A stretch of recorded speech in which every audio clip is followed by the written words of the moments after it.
Pia, halika na dito. Anong oras na? Nakuha mo yung mga gamit mo sa kwarto, lahat? Walang natira? Mami, bakit po tayo alis? Paano po yung pag-aaral ko po? Ay, naku, itatransfer na lang kita. Ayoko dito tayo nakatira at nakikita mo pa yung kawalang hiyaan ng tito mo. Sige na, ay. Dito ka. Oh, ate. Saan kayo pupunta? Ba't may mga bagay kayo? Ay, uwi na kaming probinsya. Total, wala naman silbing pagiging ate ko sa'yo at hindi ka naman marunong makinig. Ay, yan ka na naman. Pinapakailaman mo na naman yung buhay namin mag-asawa. Ay, kaya nga ako uuwi, di ba? Kasi ayaw mong pinapakailaman ka. Ano ba silbi ng pagiging kapatid ko dito? At wala naman akong silbi kasi hindi ka nakikinig sa akin. Ayaw mo maniwala na pinagloloko ka ng asawa mo. Pwede ba, ate? Nandiyan yung bata, tapos pinagsasalitaan mo ko ng ganyan, nakikinig pa ng bata kung paano pa ako ano yun ng asawa ko. Ay, bakit totoo naman eh? Kahit nga yung anak ko nakikita eh, ikaw lang naman yung nagbubulag-bulagan. Tsaka mabuti pa na habang bata yung anak ko, alam niya yung totoo. Ikaw lang naman talaga yung matigas yung ulo.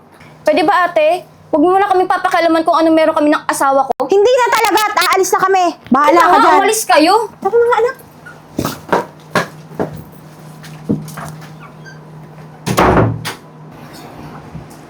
Mama, Hmm. bakit parang hindi ko nakikita si Pia? Ngayon kasi anak, umuwi muna si tita mo saka si Pia. Umuwi muna sila sa probinsya. Saka si Pia, doon na din kasi mag-aaral sa probinsya. So, ibig sabihin po na wala na po ako makakalaro. Tsaka, sino po maghahatid sundo sa akin? Wala na po si tita at tsaka si Pia. Simula ngayon anak, si daddy mo na maghahatid ngayon sa school. Eh, lagi naman pong busy si Papa at tsaka lagi din po siya nagkukulong at lagi din po siyang wala. Talaga anak? Opo. Sige, kakausapin ko ang daddy mo.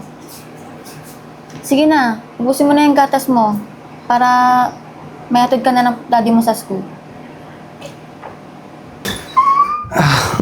Ayan, saan ka? Ay, grabe ka na.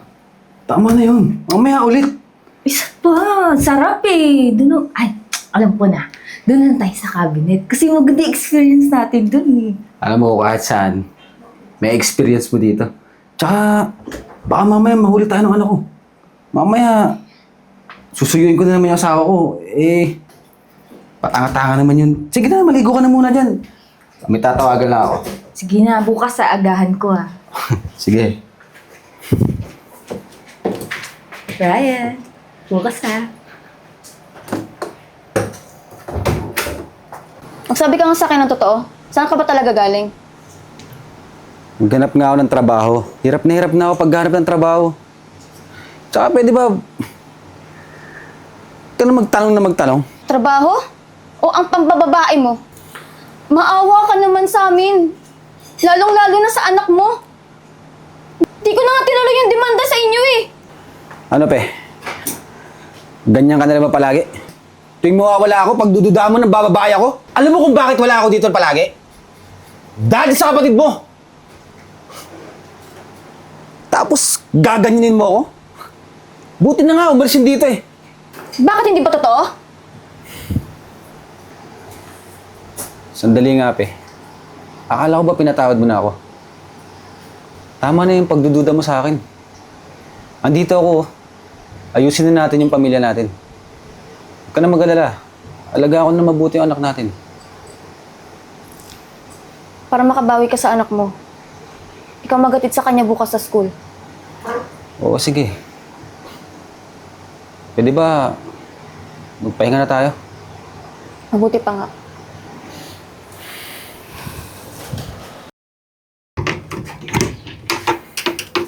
Ang damit ko dito. Malilate na yan ako. Hi, babe! Ang ginagawa mo Di ka dyan? pa ready? Halika na! Ang ginagawa mo dyan ba? Mamaya makita ka ng anak ko.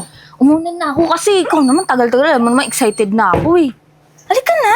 Iba ka talaga. Teka, hatid ko muna yung anak ko. Baka mamaya makita ka nga dyan. Tsaka muna, babalikan kita. Sige, wait lang. Maingay dyan, ha? Hagam ka, lala. Talagang babae. Tagal mo naman, bilisan mo na! Tinaguan ko pa yung anak ko, eh. Baka mamaya mahuli na naman tayo. Sige na. Ano?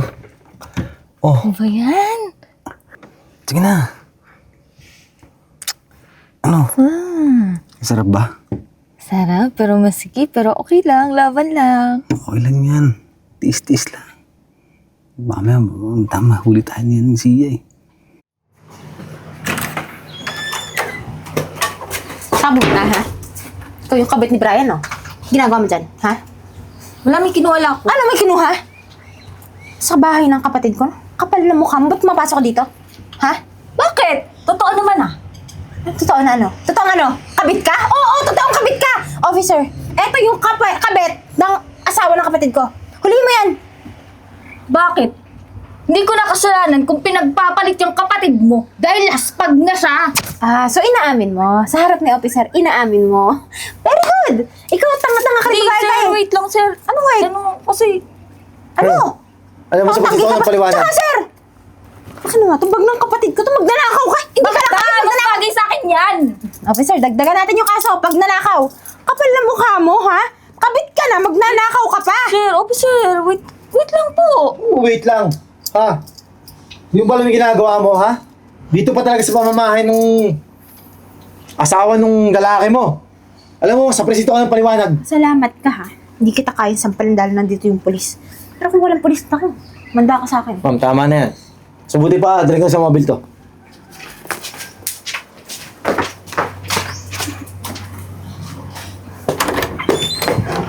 Brian! Hoy, Brian! Lumabas ka dyan! Hayop ka lalaki ka! Lumabas ka dyan! Kapal na mukha mo, ha? Huling-huli kayo ng kabit mo! Pati yung bag ng kapatid ko lalakawin pa! Kapal na mukha mo! Sasabi mo? Lalakawin ka! Ikaw, puro ka duda na naman, ha? Ano ka duda, ha? Natural! Ipagtatanggol ko yung kapatid ko kasi napakatanga sa'yo!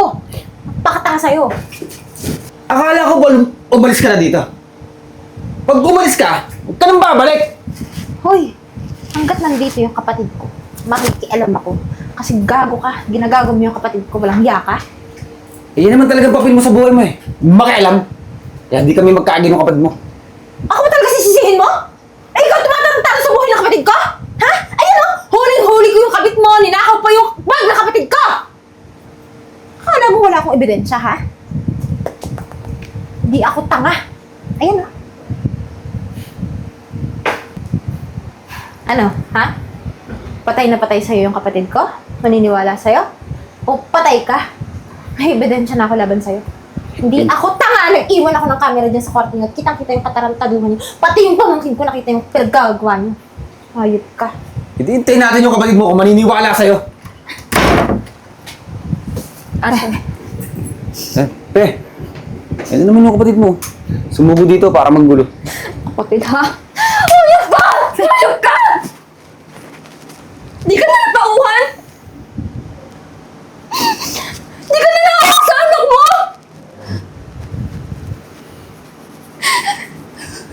Ano may totoo? Ha? Naniniwala ka na sa akin? Langya ka. Di ka na naawa sa anak mo?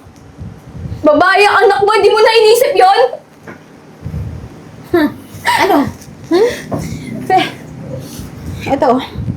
Bago ko umalis, nag-iwan ako ng camera dyan sa kwarto niya. Kitang-kita yung pinaggagawa niyan. Binigay ko na to sa polis. Nahuli na yung kabit. Hayop ka! Hayop ka! Hayop ka! Sandali lang, tatawagin ko lang yung polis, ha? Wala ka nang ginawang tama sa pamilya Officer! ko. Eh, baka pwedeng pag-usapan natin to. Usapan? Ilang beses tayo mag-uusap? Ha? Ilang beses kita pinagbigyan? Babago na ako. Magbabago? Hindi na, wala nang pag-asa yan. Sakit mo na yan. Sir, mabuti pa. Sumama na kayo sa presinto. Hindi. Doon ka ng paliwanag. Tama lang yan sa'yo. Ate! Ate! Sorry! Ate, sorry. Patawarin mo ako, ate. Ang gusto ko lang naman mabuo yung pamilya namin pero hindi kita pinakinggan. Inisip ko lang naman yung anak ko eh. Ano lang yan? At least ngayon, di ba? Alam mo na yung totoo, kahit masakit, tanggapin mo. Ate, kasalanan ko to. Hindi sana madadama yung anak ko kung pinakinggan kita. Alam mo, Fe, naiintindihan kita. Babae ka lang. Mahal mo yung asawa mo. Gusto mo buo yung pamilya nyo.